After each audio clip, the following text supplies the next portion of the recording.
Keeper here. What the heck is happening? Welcome in, everybody, to another episode of 410 Sports Talk. I'm James Haskell, along with my co-host Glenn Martin. It is Thursday night, and we are here live as we traditionally are. Looking forward to it. Glenn, how you doing this evening, my man?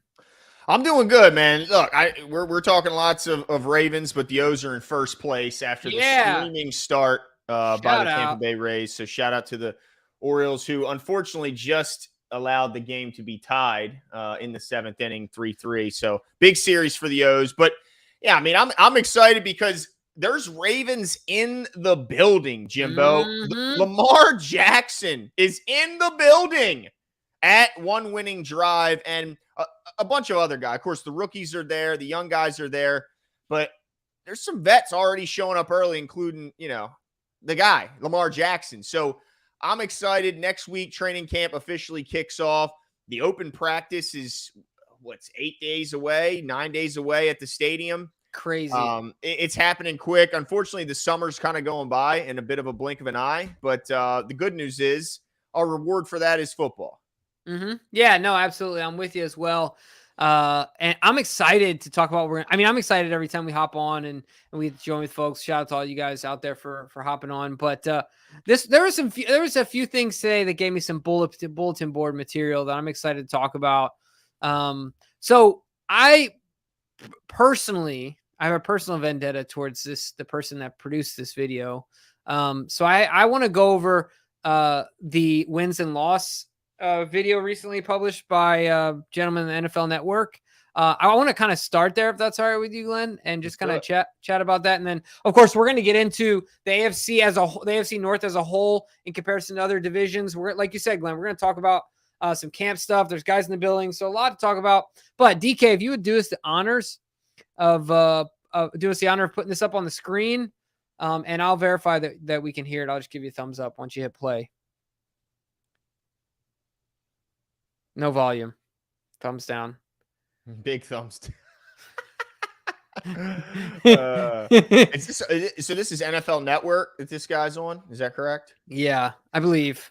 I kind of tend to wonder, like, how much of this is like intentionally trying to piss off the fan base for clicks, because this is such a ridiculous prediction this guy put together. Like, it's not even.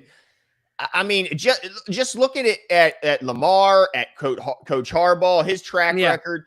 I mean, if you look at any track record, it does not. There's no way you could come to this, and yet here we are. Yeah, you know what I think? Here, let's try this again, DK. See if I give you a double thumbs down on this one. The Baltimore Ravens. Lamar Jackson. What does it mean in terms of wins? This guy did this in 30 seconds, is what I think. Glenn. I feel they start off the season, even going up against the Cincinnati Bengals, I think they start off with 3 wins right out of the gate before losing. Well, he starts good, at least. Yeah. The Cleveland Browns, but getting it back. All until now is reasonable, right? Yeah. Getting it back with a win. That's certainly reasonable. Over the Tennessee Titans, then a very tough contest. 5-1 to start. Against the Detroit Lions, one of the favorites, one of the darlings of the Hold on. I didn't see this video. We started 6-1 and ended 9-8. I know Arizona is not a very really good characteristic of us, right? We do. The Ravens always have that one inexplicable loss. It is going to be against the Cardinals. Wins over the Seahawks. When Lamar's healthy. Win Do they? over the Cleveland Browns. Then you got the Cincinnati Bengals one more time. I'm going to go loss here. Then you're on the road playing the LA Chargers prior to the bye week. There is going to be a loss there. Playing host to the LA Rams should be a win, but we lose our last 4 against the Jacksonville Jaguars. I've highlighted this before. I think this is going to be very tough. I'm going to say a loss right there for them. And then really look at the way that this season ends for the Baltimore Ravens, a team that always has trouble closing. It always feels at the end of the year. The Ravens always start off as a house of fire, putting together a ton of wins, then the wheels just kind of fall off. I look at the back end of that schedule. I think the same thing is going to happen this season. But still, 9 wins for the Baltimore Ravens. But still, that's pretty good. That's pretty good. Dude, we're not shooting for pretty good. Everything he said that's like the Ravens are known for, they're not at all known for. Yeah, the Ravens just fall apart, Glenn. That's traditionally what the only years that you can say there's been like they've started hot and gotten injured. I mean, not injured. I already said it. They started hot and like had slow starts at the end was because of injuries. It really had very little to do with the actual roster of itself. Like the Ravens in their DNA are not what he explained. Like, not to mention that they're the best home team in football. Yeah. Look at the statistic of a 68% win percentage since 2000 at home. It's the best in the league, and yet they're going to lose 4 in a row in the end. Dude, that just including blew 2 my at mind. home, back-to-back at home. Yeah. Come on, man. So, like, he had a splitting with Cincy, he had a splitting with Pittsburgh. So, they're going 3-3 in the division and splitting with. Well, that's not unreasonable. I think we'll do better, but splitting the division is okay. I understand that, but to lose your last 4, right, to me is where he lost me. Like I was like, and then the Cardinals won, of course, because the Cardinals don't want to win that game. Right, they don't want to win any game this year. I mean, they're hoping Mighty Mouse comes back with a full healed ACL and they get the number 1 pick, right? Yeah, because they want to get Marvin Harrison Jr. Right. So, yeah, I mean, goodness gracious, that one just blew my mind. 9-8. I think that's so far off.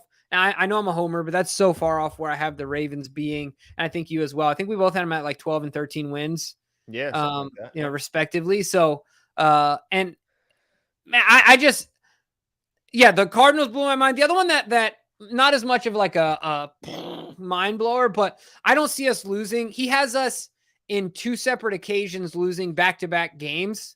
So like he has us losing to Cincy and then has us losing to the Chargers. I don't see that happening. I think we most likely, like if you're saying this objectively, we probably split those because one's at home against Cincy and one's on the road against the Chargers. Like that's fair. It's a long road trip, whatever. But I just don't see us losing 2 games to AFC opponents, one in the division, another one who potentially could also be in the playoff race. So those are going to have huge playoff implications, most likely. And then, like you said, the second occasion being bing, bing, bing, bing, 4 losses in a row. So we're not going to win in the month of December, essentially.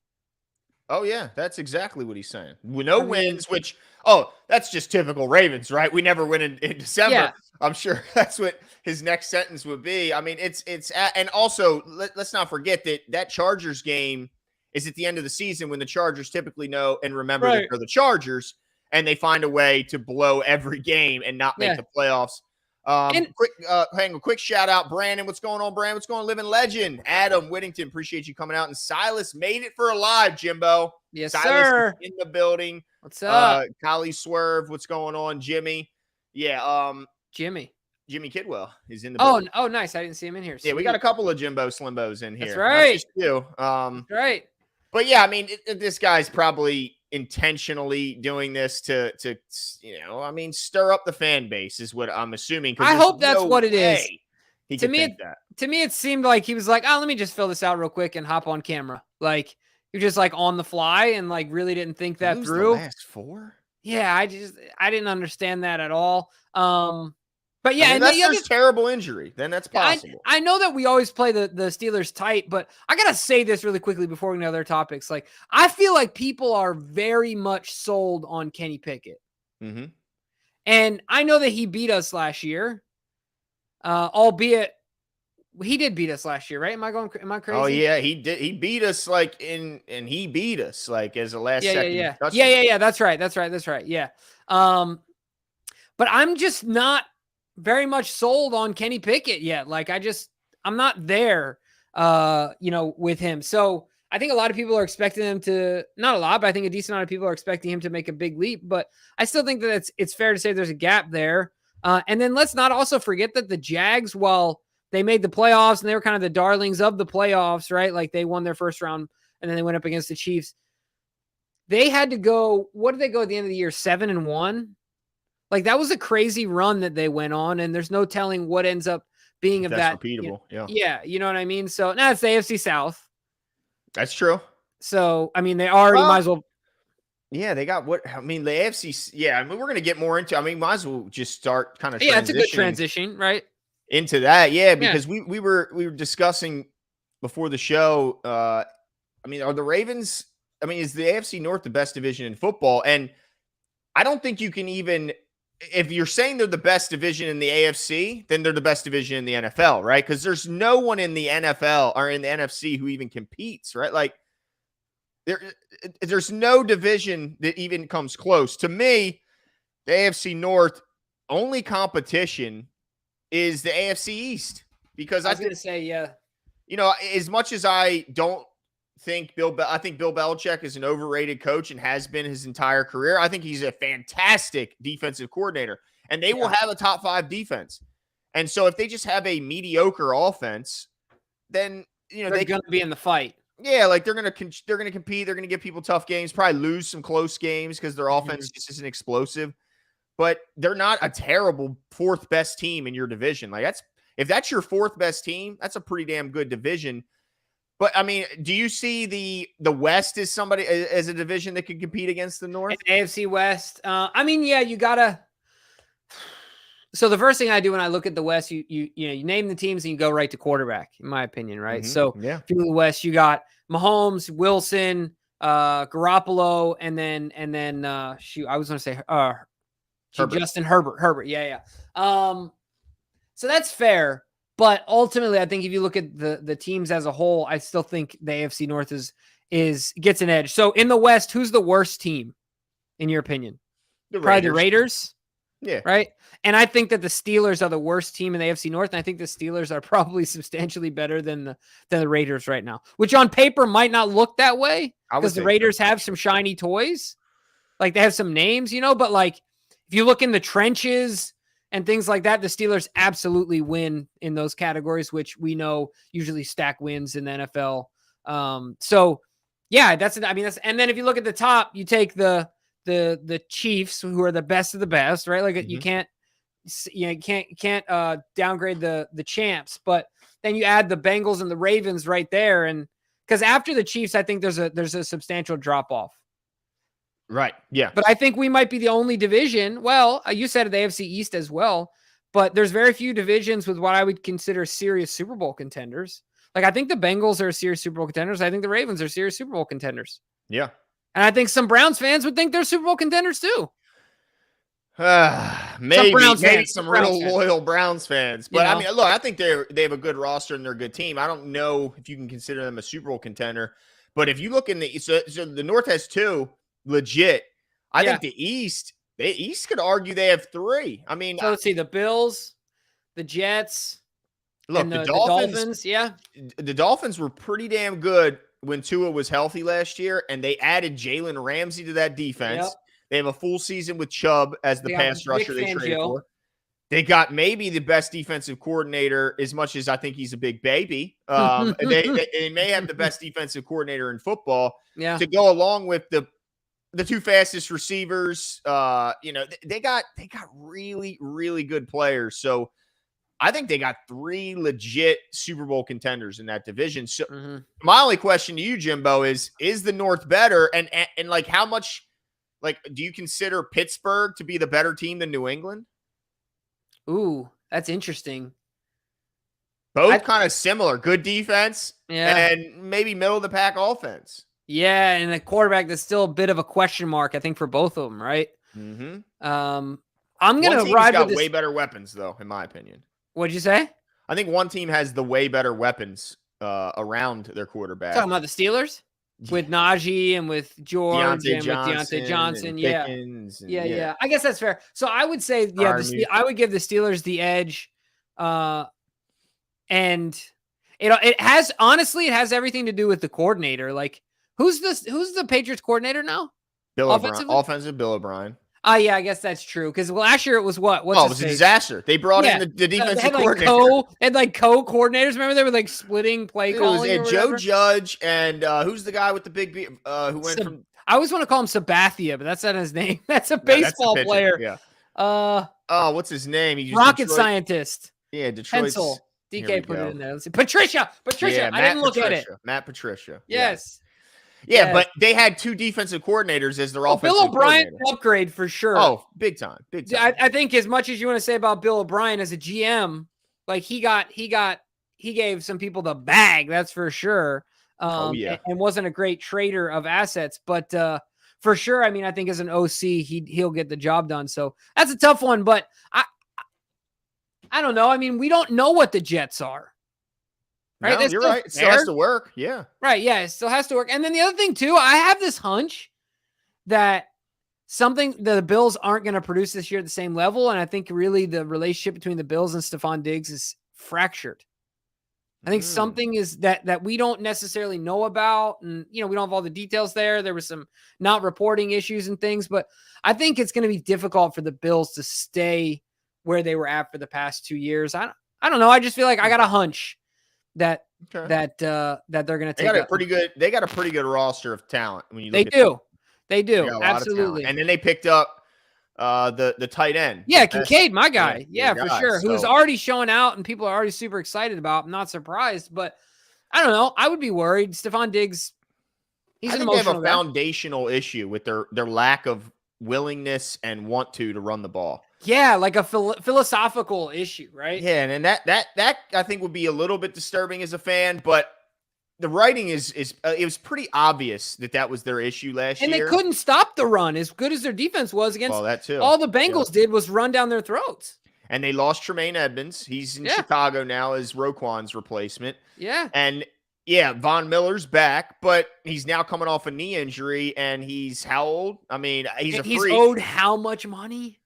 Yeah. I mean, he is getting paid. Yeah, so I'm giving the AFC North as a whole. It's funny, we haven't even talked about the NFC.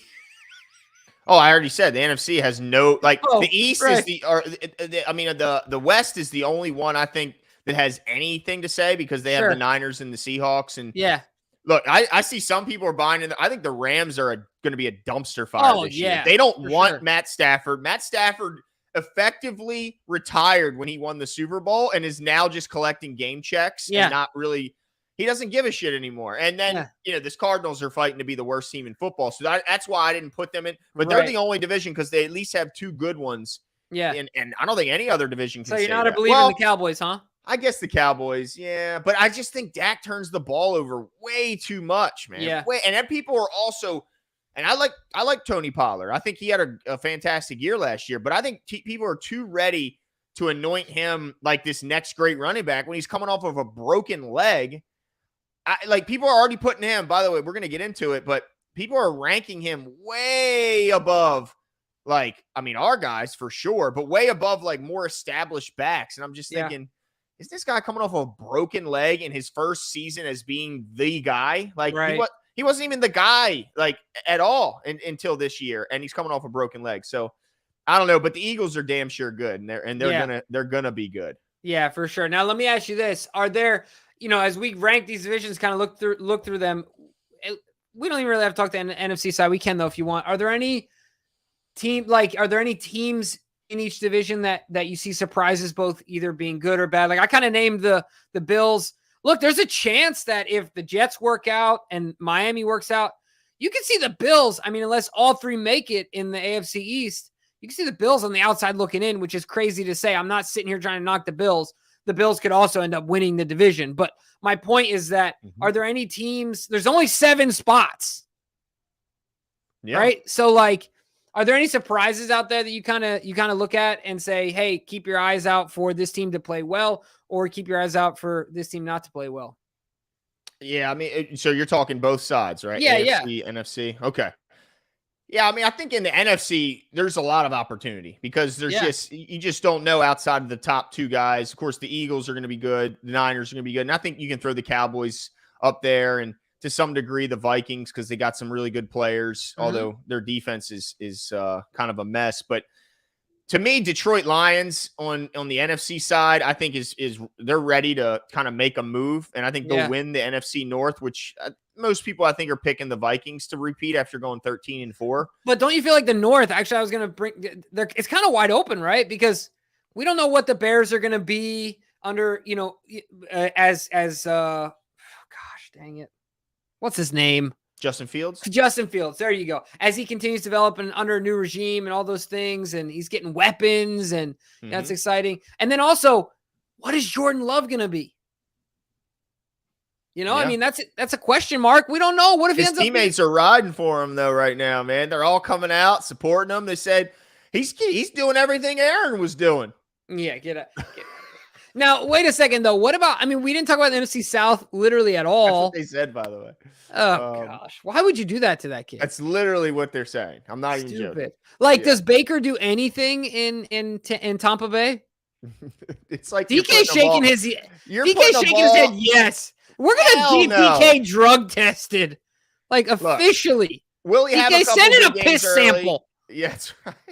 No, I want hair. I want hair, dude. I'm not messing around with the urine. Now, let me tell you something. He'll have a couple good games early, but then he'll go back to being turnover machine Baker because they're not. I just don't think they're going to be that good. And so I think once you start losing, then the immaturity comes out, and I think we'll have some issues. But no, I don't think that division. I think to me, that division winner is the Atlanta Falcons. I think the Atlanta Falcons win that division by a couple of games. Well, I think Bijan's going to be a big time addition to that team. I don't know. They were so close in so many games. If anybody's watched the documentary on Netflix, Quarterback, it followed Marcus Mariota. Yeah, he was part of it. Dude, that guy lost them some games this past year, bro, with his knuckleheadedness. Like, they should have won at least 3 more games last year and should have been 10-7 instead of 7-10. So I think they're a better team. They just need to get that quarterback situation figured out. And then the Niners, I think, run away with the West. But as far as the AFC kind of sneaky teams, if there's any, I mean, I don't think you can look at any of these teams that I think I could predict and call them sneaky. Like, let me ask you this. How much of a rebound could Denver make from going 5-12? Could they be a sneaky team? I think they could. Yeah. I think they absolutely could. I mean, I think this is what Sean Payton was brought in to do, right? Like, the owners of Walmart, probably the richest owners in the NFL, have now have the reins. The faucet of money is turned on full blast, right? So, you bought the quarterback, you bought the coach. You're building the team. It's really going to be interesting to see what they do. Is Russell real or not? Is he real? I don't know, but yeah, there's a chance they could bounce back. But there's still, I feel like, some pieces away, right? Like maybe outside defensively, because they did have a bit of a selling off with Chubb and stuff. But I don't know, man. I don't know. I think they got offensively. I think they got what some guys they need. I just think Jerry Jeudy hasn't had a look because he hasn't had an effective quarterback throwing him the ball for his first couple of years. So let's see what they got. But anyone else I pick, like the Raiders aren't going anywhere. But if I say the Chargers have a chance, because of how talented they are. By the way, side note on the Chargers, I believe I just saw, and I get these guys are young and they're getting money, but the new receiver for the Chargers that they just picked up, I'm blanking on his name, just got pulled over for going. No, the Vikings, Addison. Oh, that's who it was. Addison, Jordan. 140 to 50. Dude, in a Lambo, like, has any of these guys learned from Henry Ruggs and what this dude's going through? He threw his whole life away. He's in prison right now. He would have been making millions. And forget that, he killed someone. And their dog, dude. He literally burnt someone to death. They were screaming. Yeah. From the fire as it was horrible. And yet there's still people out here late at night. It's crazy. Dude, and the crazy thing is just go to a track. You can't pay to take your Lambo to a track. Dude, they would open it up for him and he probably wouldn't even have to pay. Just say he's going there. Right. Instagram it. Yeah. Go to the track, dude. It's crazy. Yeah. It's crazy. I don't get it. Yeah, that shocked me. Meanwhile, I'm getting pulled over in my Honda Element. Did you? Dude. What, driving back? Yeah. So stupid. I've seen you though on a long ride. You'll get up to a couple MPHs. You won't go near 150. But dude, I got pulled over behind an 18-wheeler.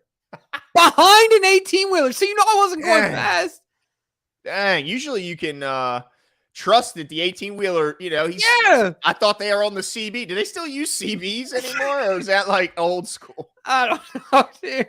All I know is they got iPads on their dashes, which is scary. Yeah, because they're watching movies. You absolutely know that they're watching movies.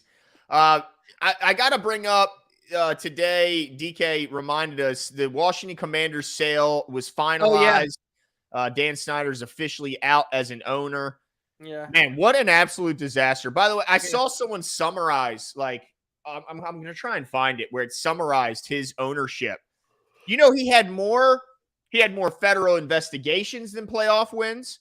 He had more NFL investigations than he had playoff wins. He had more name changes in his years of ownership than he had playoff wins. And by the way, all those things also apply to how many All-Pros he had He had more of those things than he had all pros in his tenure. He only had 2 all pros, Brandon Scherf 1 year and a special teamer. In his entire ownership, the guy is a complete disaster. The NFL is far better off without him. But my whole question to you is, Jimbo, I guess this change of ownership will have no effect on the upcoming schedule. Like, Ron Rivera's job is safe, so all the plans he's made, we're not going to see a bailing of this joint practices, right? This is all part of the plan? Yeah, I think so. Okay. Yeah, and John and Ron, Riverboat Ron, I think that, if I'm not mistaken, they have a pass. I think, didn't they work together in Philly? Yeah, they're buddies. Yep. Yeah. So, yeah, I don't think so. Okay. But ultimately, I think it can bring some fire to the team, right? Like, I think they can get excited, and ownership can galvanize and help set a culture. And because, look, Bisciotti, his fingerprints, if you look at his companies that he's built and the Ravens, the culture is very similar. By the way, I was listening to a guy the other day, the owner of the Atlanta Hawks, Jesse Itzler, on a podcast, and he was talking about his conversation with Steve Bisciotti and said Steve Bisciotti is officially off email. He does not do emails anymore. If you want to get a hold of him, you call him. I wonder if that had anything to do with the leaked email chain. Oh no, it was a business thing. Like, he was talking about how, like, you get decision fatigue and clarity issues when you're on email all day and other people own your time. And Steve was like, I'm not letting other people own my time. I'm not on email. Like, done with it. I thought this was a Gruden situation here.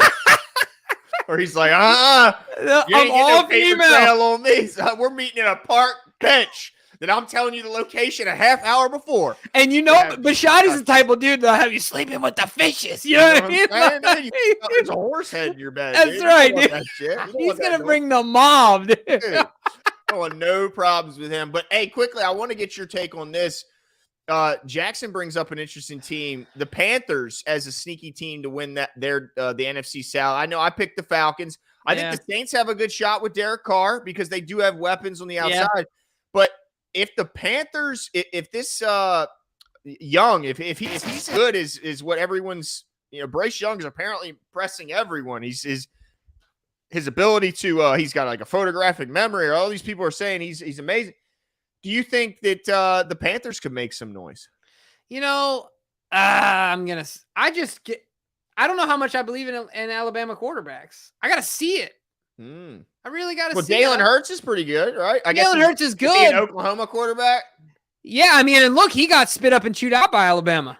Yeah, we don't even consider him an Alabama quarterback. He's an Oklahoma. He's a Sooner.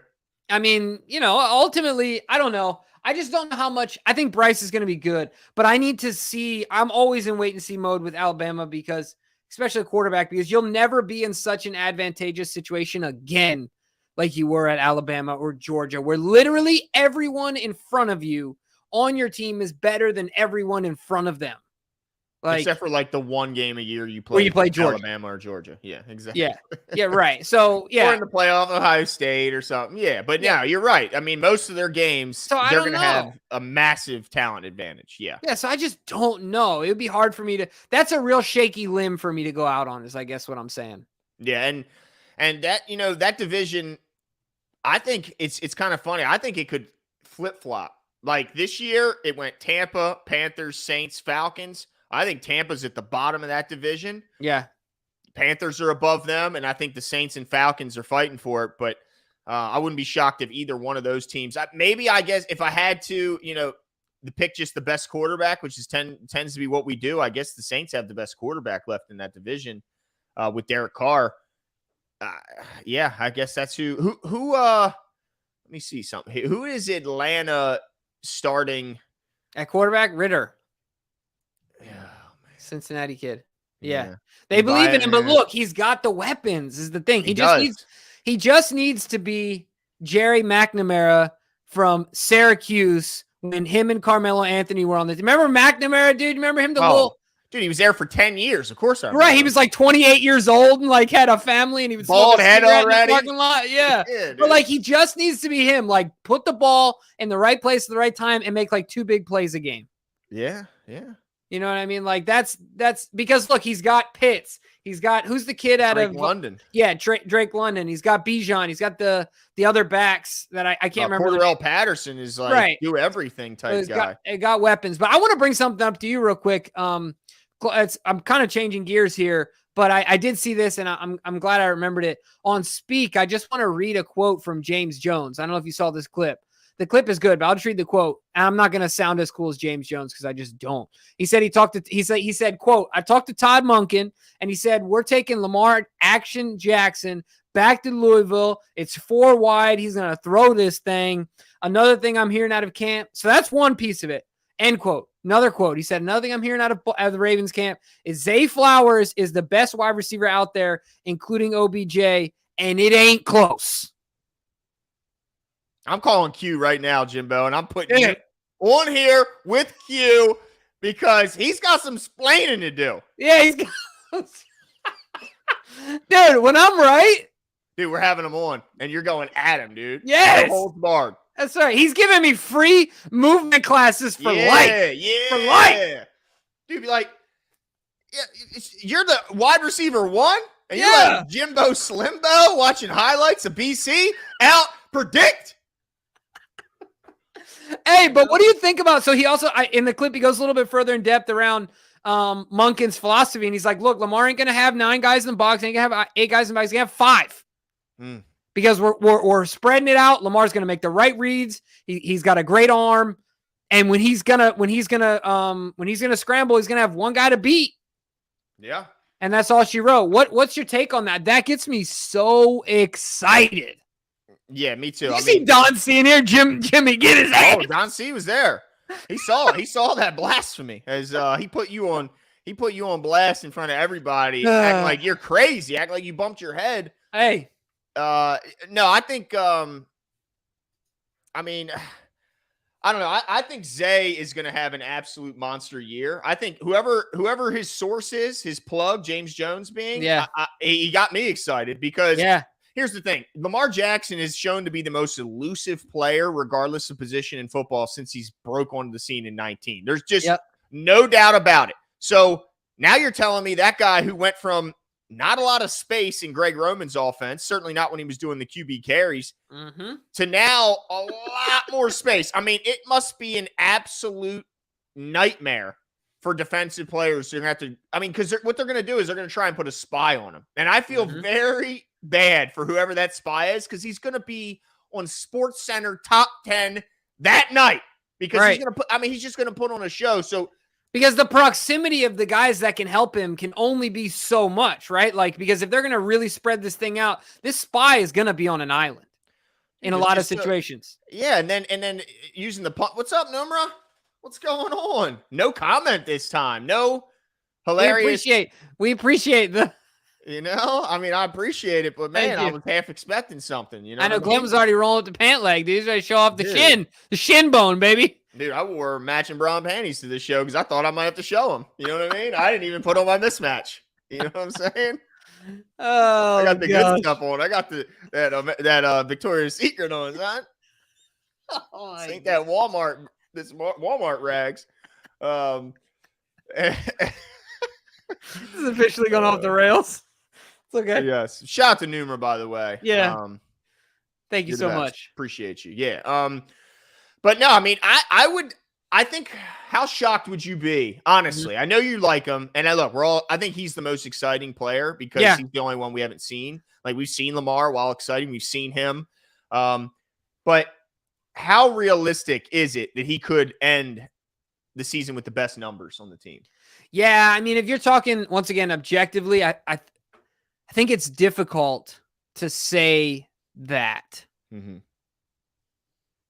The only thing I keep coming back to, Glenn, is that it really comes down to who between these 3, who plays the most games. Ultimately, who's going to play the most games? Because I think it's probably fair to say that in different ways, whether, their numbers, I don't think will be very far off from one another in any of the categories as far as in the main category being targets. I don't think one is going to be way higher than the other. Now, the only thing contrary to that, like you've said in the past, is that doesn't really reflect in Monken's offenses. He's got 2-3 guys. And then the rest are like getting the scraps, right? Mm-hmm. But Lamar is contrary to that, where like, you remember in 19, everybody was eating. Lamar throwing the ball around to everybody, right? And I feel like Lamar's always kind of done that. He has his guys that he likes. He doesn't care if the people know about him, if they're popular, if they're big names or they're not. If Lamar likes him and trusts him, he's going to get him the ball. That's why, look, Hayden Hurst didn't get the ball like Mark Andrews did early on in their career. And look where Hayden Hurst's career is, and look where Mark Andrews' career is, because he built that trust and that connection with Lamar Jackson. So it's going to be interesting. But I'll tell you what, the most videos I see, it's Lamar and Zay. Oh, yeah. Like as of late. So that could go a long way as well. I guess I'm in a long-winded way. It would be difficult for me to say Zay is going to be the standout far and above production-wise, number one wide receiver. But I think he has the potential to be, and I think he also could just simply be the healthiest. The other two have gone injury after injury after injury, and you just never know. It's a question mark. Yeah, and I think the tough part in predicting is that who isn't expecting OBJ to have a monster bounce back too? Like everyone I'm seeing on Twitter, like I just saw clips of him hitting the bags, and I believe Usman was holding. He's just talking about a champion UFC fighter is holding the bags for OBJ.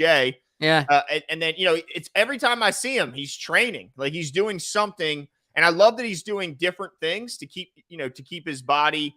We always talk about multi-sport athletes. I love that he's training in many different areas, and I expect him to have a big year. And I don't think anyone will be shocked if Rashad Bateman, if this shot in his foot was truly just, pain and it's not a setback and he can be healthy. No one will be shocked if he's our number one. So that's the tough part, is that there's just so many talented players. But man, I cannot wait to see what Todd Monken has up his sleeve for all these guys. Because I think the big thing is, he talked about it.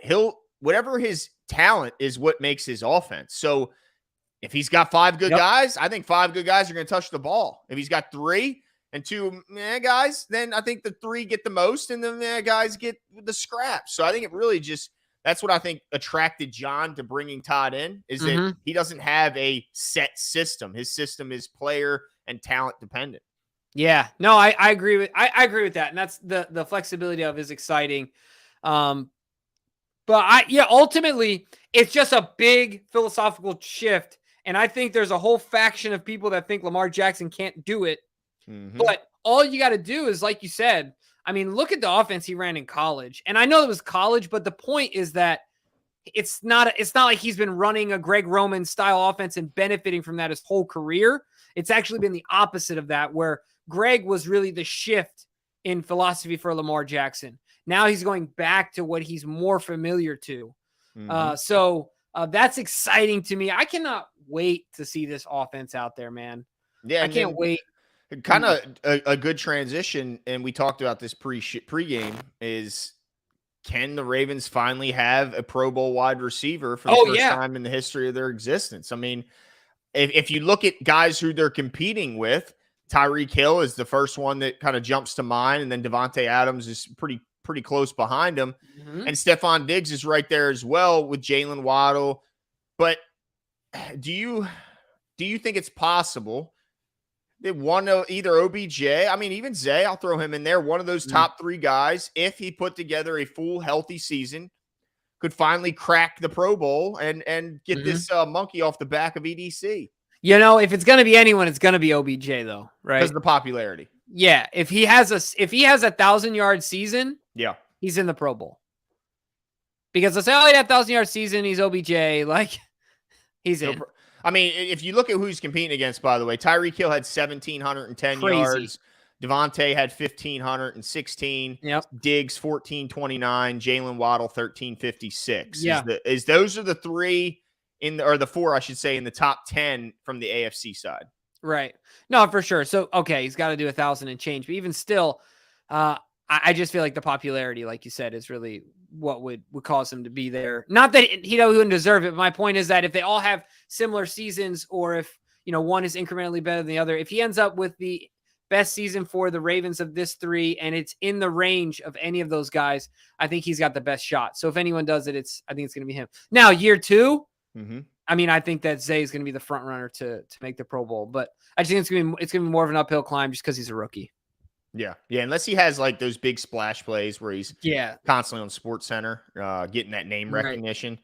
Because ultimately, look, if you imagine Hollywood's rookie season, right, Mm-hmm. and the big plays that he made, so if you take that, we'll say Zay can do those things, right? Yeah. As far as an ability, but then he has the physical, the want to, the underneath, the lateral quickness, that side that we were kind of expecting more from Hollywood Brown. That's a whole other half of a football game. It's like two sides of a coin you're talking about, right? So if Zay can truly check both boxes, man, that's exciting to think about, right? Yeah. I mean, they can get him the ball in so many ways. I think that's why the Ravens got him when they had their choice of so many guys. They said, you know what, we want this guy because this guy gives us such versatility at the position. He's not just an outside guy. He's not just an inside guy. He can do it all. We talked about Bam. If he can stay healthy, that's the big thing is can he stay healthy? I think he's got an opportunity to, again, he wouldn't shock any of us to see. He ended up being the number one. Absolutely not. But I think the big thing, like the biggest change to this offense that I think is going to help all the receivers, but it's going to help the running. But most importantly, it's going to help Lamar is the fact that I think yards after catch is going to be made such a bigger emphasis in this offense. And with the spacing, it'll allow guys to make plays. I look at yards after catch leaders in the league. Dude, it's embarrassing. Like, unless I missed a guy, yards after catch. You know how many players I had to go past to get the first Raven last year? Ooh. Just guess a number of how many players before I hit a Raven. So you're talking and yards after catch. So you can include running 40? back. Is 40 high? No, it's low. More? It's grossly 60? low. Bro, that's low. 80?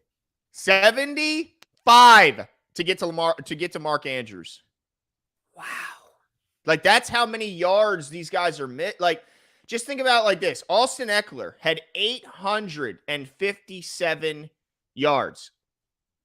Christian McCaffrey, 695.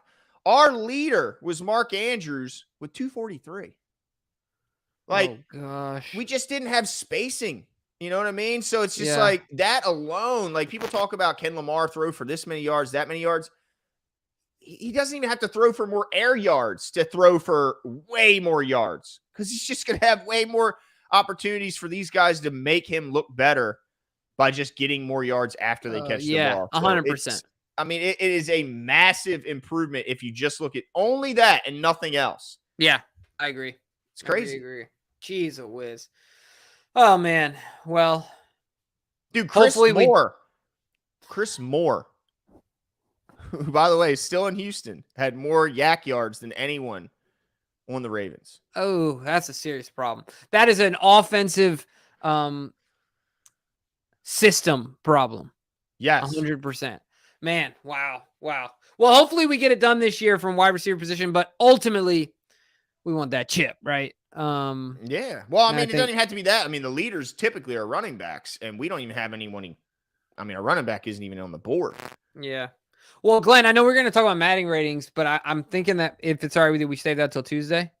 We can do that. Yeah. Is that cool? All right, cool. Yeah. So make sure you guys stay tuned. Tuesday, we're going to talk Madden ratings, which is a big deal for everyone. Of course, come Tuesday, Jimbo, there's going to be a whole lot to talk about because I think, Wednesday is training camp. Okay. Yeah. Wednesday's first day of camp. Yep. So we'll give our last minute predictions too for camp on Tuesday as well. Yeah, we're going to be at a lot of camps, guys. A lot of camps. Getting the sunscreen out. Oh, yeah, no doubt. Get the bucket out. Gilligan is coming back to winning drive, baby. Oh, yeah. I will not be standing next to Glenn to take pictures. I'm just kidding. Oh, yes, you will. No, for sure. All right, guys. We appreciate it. It was a great show and I had a lot of fun. That's it for us. We'll talk to you guys on Tuesday. See you.